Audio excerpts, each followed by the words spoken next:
दुई साही मध्य सीमा बदर 200 वर्षर परंपरा बंद। ढेंकानाल जिला परजंग थाना सिंघड़ा गाँव में 200 वर्षर 10 दोल यात्रा बंद। तल साही और उपर साही मध्य सीमा बद और राजनीति बंद होईछि 10 दोल।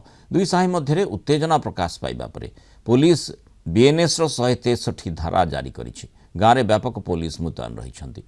गाँ दोल मंडपरे दोलवेदी फांका पड़ी। एमतीक गाँव में दोल गोविंद घर को घर बुली सरलबणी भोग खाइबा उपरे मध्य प्रशासन रोक लगे। सिंघड़ा गाँव में 200 वर्ष ऊर्ध्व समय धरी प्रत्येक वर्ष 10 दोल यात्रा जाक जमक पालन होता है। पूर्व तलसाही और उपरसाही मध्य सीमा बद देखा देता, किंतु अष्टप्रहरी निशा मंगलवार एवं दोल यात्रा किपरि सुरुखुरे हेब से नहीं प्रशासन तरफ शांति कमिटी बैठक होता। यार कौन से स्थायी समाधान न हेबारु चलित वर्ष 10 दोल यात्रा को बंद करिछि प्रशासन।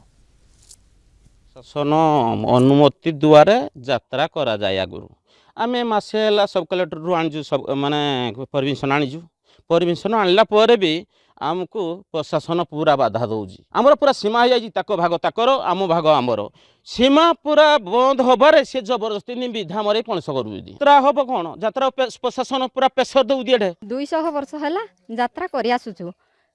माँ भौणी बंधु बांधव बहुत लोक आसते। आज आम कांदी उठुचु। कौन देव यात्रा भांगी देइछंती। आम बहुत दुखित लगुच। काली ठारू उपवास अच्छी एमती दुर्घटना करदे कौन पाई आम गाँ समस्ते कौन क्षति कलु। दीर्घदिन कथा ही आसला 2014 इलेक्शन पर सेटा को पूरा गोटे गार टाणी पूरा पूरा दी भाग विभक्त कराला। पॉलिटिकल प्रेसर पड़ी तेणु यार समाधान आम बहुत थर तहसिलदार सार सब कलेक्टर सार बारंबार डाक सत्वे से आर दल बारंबार एकता करने बहुत थर ये कराला।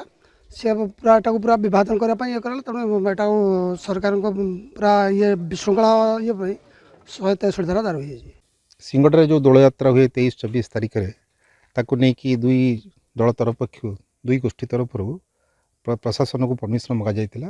से गोटे दोल मंडप को यूज करेंगे बोली जो एप्लिकेशन थी डिमांड थी से आम जो इनक्वारी कर देखिलु से गाँव भितर द्वंद्वता अच्छी से झड़ाहांटीर संभावना अच्छी, रक्तपातर संभावना अच्छी। तेणुक आम से जगार आम 140 जोटा 163 BNSS बर्तमान से कायम रही।